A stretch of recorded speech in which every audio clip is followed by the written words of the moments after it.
Hello to everybody from Tiverton Bead and Wool Shop, and welcome to our podcast. This one is already number 3, and in our podcast we normally cover what's going on in the shop, what's new, what I'm working on, what I'm inspired about, and so on. So this one will be no different.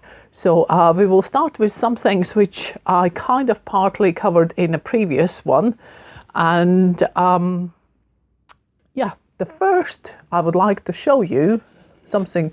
Well, this is kind of, it sounds very weird, but I framed this baby cardigan for window display.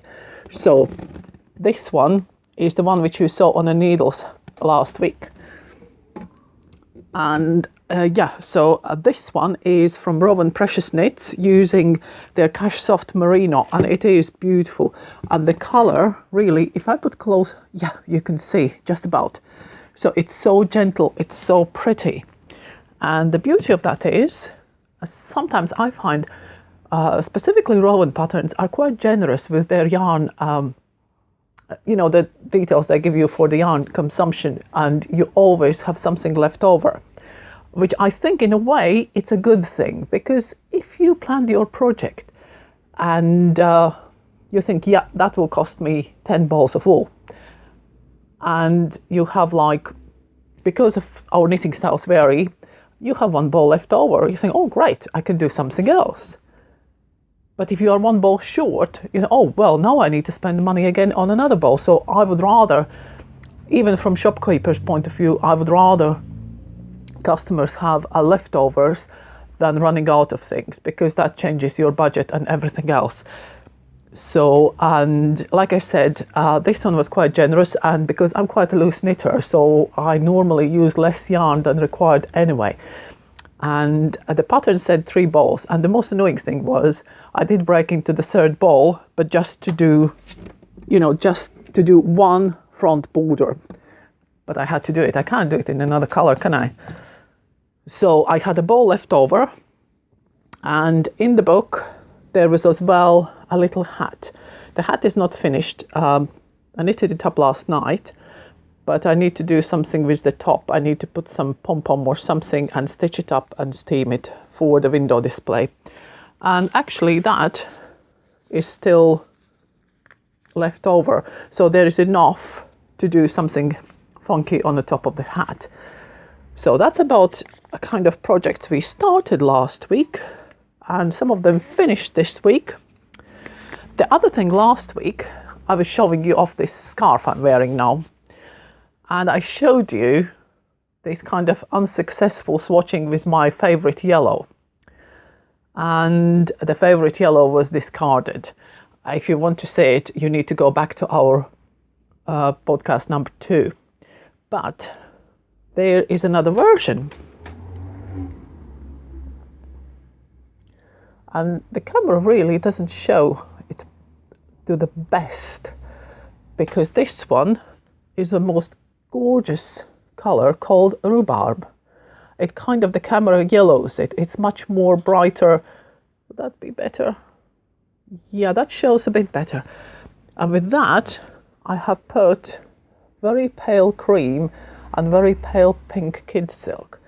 And this definitely looks much better. But when I come back from my holidays next week, because I'm off for a week, so I'm all kind of excited. Nothing special. I think going away is a bit overrated, because I really would like to go home, have a week off, and just sit in the garden and enjoy myself and do little things, just, chillax, basically. Yeah, and after I come back from my chillaxation, we will have a delivery in from Isager yarns, and I will have a lot more choice of kid silks and other yarns as well. I've ordered more colors because it seems very, very popular. And then I will do another swatch possibly. So this one is kind of, I would say, this one has, 7 out of 10 points for success, where the yellow had 3 out of 10 for success. This one happened in the first time. Yeah, so that's kind of about my kind of swatching.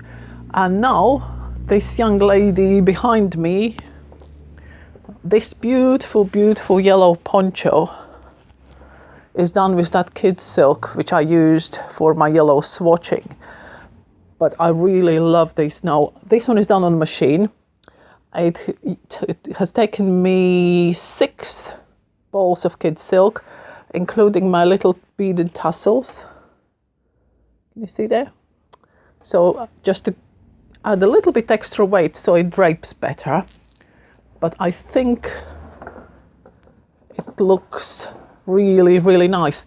And I would like to make one for myself, but my problem is I can't decide on the color. And this one you have seen again previously, but the colors, just the grey and a little bit of yellow, just I thought looks so nice on display together with the poncho. And the poncho fits all sizes. And yeah, so I think these ones come later on in August. They will be good sellers, because at the moment in summer, even though actually this one would be absolutely perfect for holiday packing because of the total weight. It's so light, because the kid silks are only 25-gram balls, and if you think I used 6, so all this poncho weighs only 150 grams. Brilliant if you need hand luggage allowance, or you have hand luggage allowance only like 10 kilos and you're going for 2 weeks. If you have 2 ponchos, you have like outfits forever. So that's ponchos. That's what else was interesting. There is another thing which you wouldn't believe it, I found. You have these things you find, which you thought it was brilliant at the time, and I still think it's brilliant. I haven't changed my mind about it, otherwise I wouldn't take it out.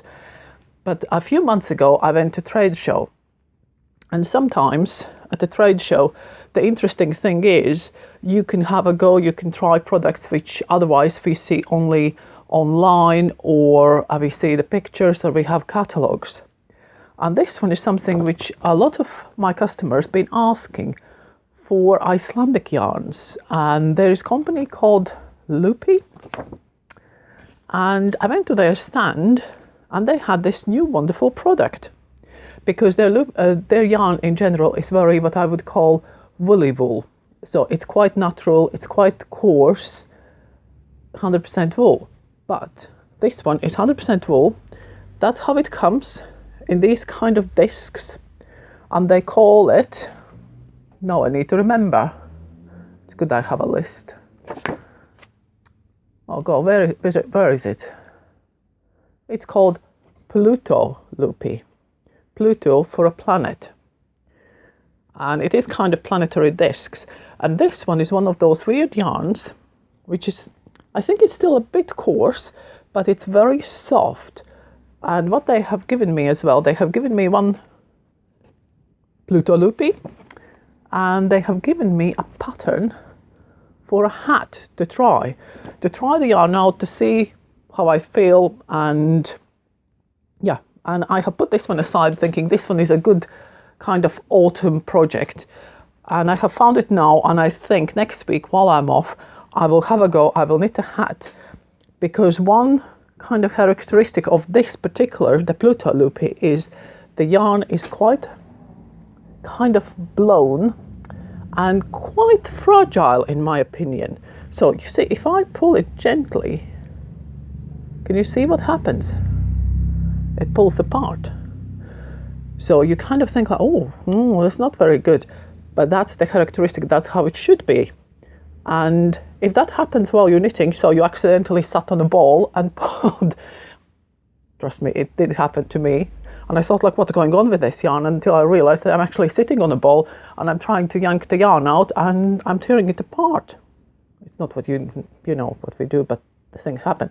And this one, apparently, what all I'm doing is now I'm sticking the yarn back, and apparently now I just need to felt it in between my fingers to get the yarn back together. Didn't happen. Maybe a bigger overlay or a bit more felting.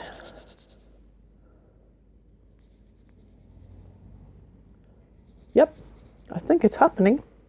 So the yarn is back together. So this pattern actually tells me, it's interesting because it tells the the decreases seems like to be done by using different size needles.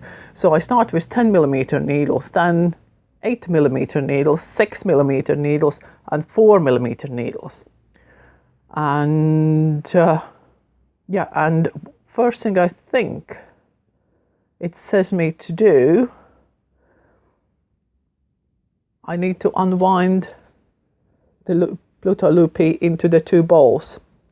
So I will follow it and I will tell you all about it and show the hat in our next little podcast. So other than that, there are things coming and going in a shop.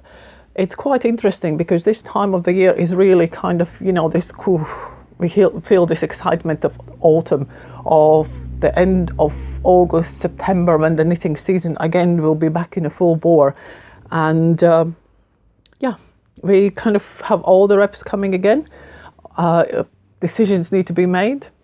And there's a few things which I have made my mind up. And if you follow us on social media, you will see me sharing the posts from Rowan Yarns about Rowan Moda, which I think is really interesting new concept. So you can go on the Rowan website, or you can, like I say, if you follow us on the social media, you will find us under Bead and Wool Shop on the Facebook and Bead and Wool Shop as well on Instagram. You will find that there is quite a lot of nice, beautiful color schemes, and one of them actually is very close to that. So I will keep that one for the next time. And another thing next time, which I apologize because I left it at home. Would you believe it? Last day, and I left it at home. And it's a shawl I'm knitting in Rowan Denim Revive. Again, on the social media, you will find pictures of it. And hopefully, in a week's time, in our next podcast, you will already see the finished project. And would you believe it? That rattle going past the shop window was a skateboarder in a great speed. But anyway, thank you very much for watching, and do follow us. Have a look on our website, and hopefully you enjoyed it. I know I'm sweet and short. I'm not doing hours of talking. I'm trying to be quick. But thank you anyway for watching, and please, if you enjoyed and you would like to see more, follow us, and don't forget to subscribe and click that button so you have notification when the next video is out. And have a good holiday and enjoy your knitting.